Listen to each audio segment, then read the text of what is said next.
Welcome to education bank. آج ہم active passive voice series میں پریزنٹ سمپل اور پاسٹ سمپل ٹینس کو ایکسپلین کرنے کی کوشش کریں گے۔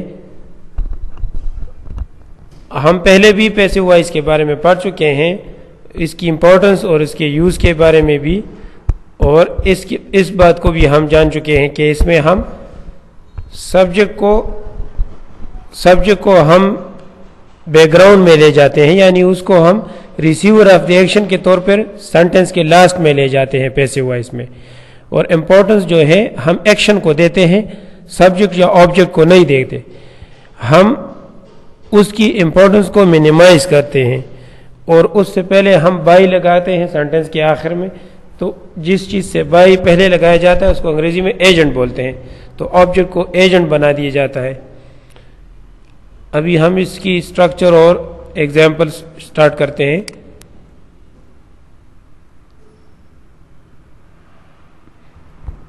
پیسو وائس سمپل پریزنٹ میں کس طرح ہوگا؟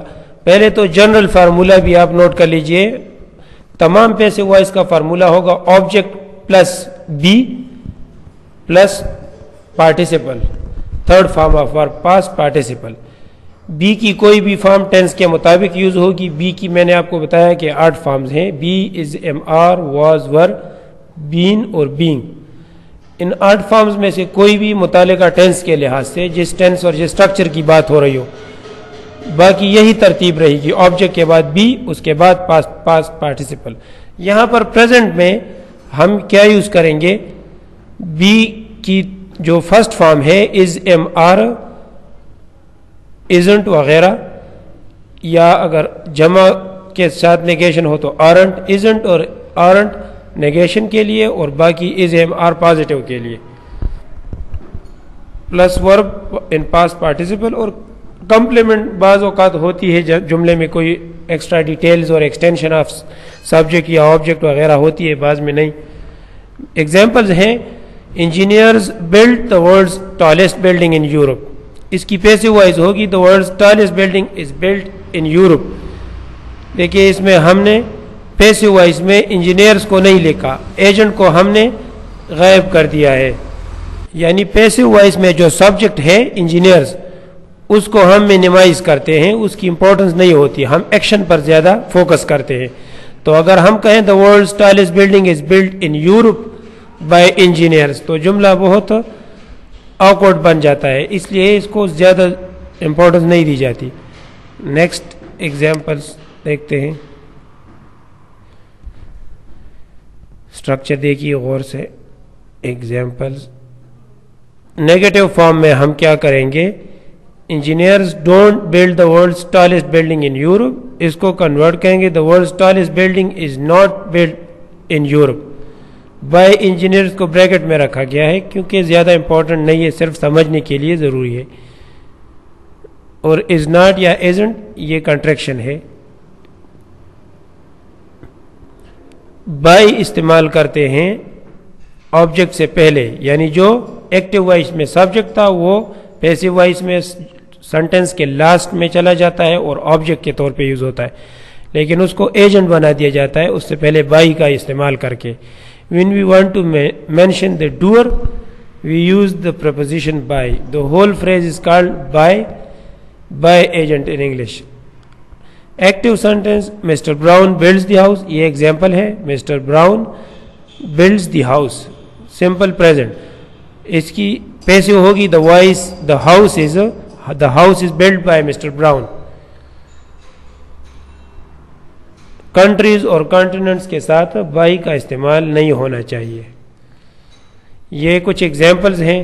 اور کمپنی ڈزنٹ پروڈیوس کارز، اس کی پیسو ہے cars aren't produced by our company. دوسری example, everybody speaks English in the office, passive ہوگی English spoken in the office by everybody. Third example, I clean the house every Saturday, the house is cleaned every Saturday. By me کی ضرورت نہیں ہے۔ Fourth example, many tourist visit Machu Picchu, Machu Picchu is visited by many tourist. یہ ایک tourist place ہے، پہاڑیوں کے اوپر ایک پرانے زمانے کے کھنڈرات ڈسکور ہوئے۔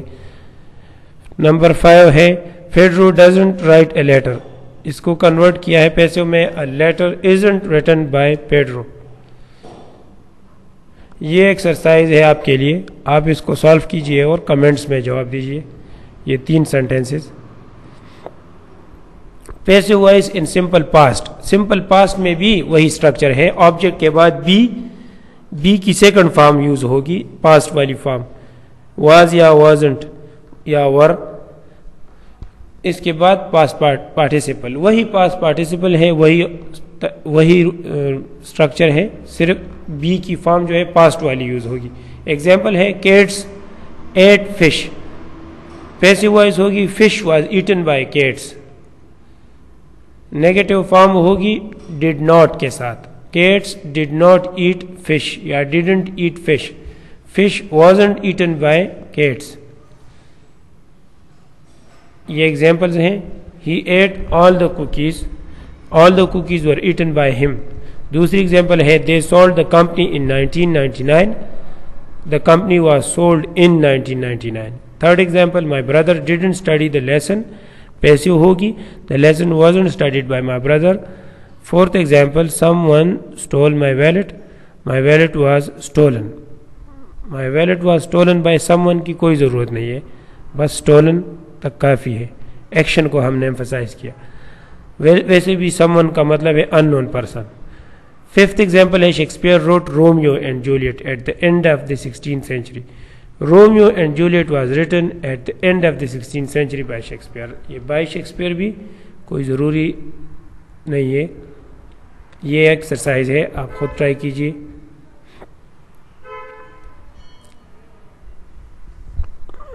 اسکرین کو پاس کر کے نوٹ کیجئے, پھر آپ کمنٹس میں آنسر دیجئے.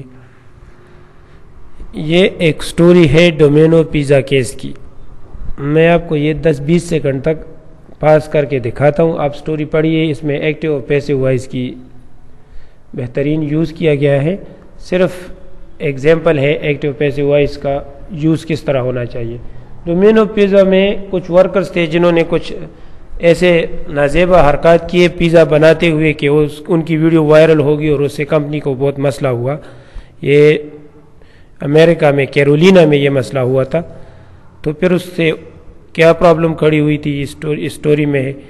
یہاں پہ سلوشنز میں ان لوگوں نے کیا کیا, کمپنی کے آنرز کو دکھایا گیا ہے بیک گراؤنڈ پکچر میں.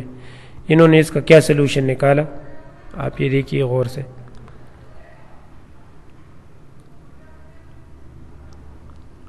اس کے بعد اس پر کسی تھرڈ پرسن نے کمنٹس کیے ہیں یا اس سٹوری کو سمرائز کیا ہے.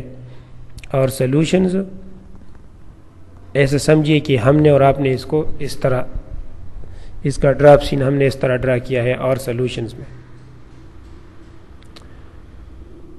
اور یہ کنکلوژن ہے. In conclusion these cases if a mistake is made by an employee, all the company is responsible and affected for this. So we have to be ready to react fast and properly. We should train employees to identify the company so this situation won't happen. ہمیں پھر اس طرح کی situation کا خیال رکھنا چاہیے. آج تک اتنا کافی ہے. نیکسٹ ویڈیو تک خدا حافظ.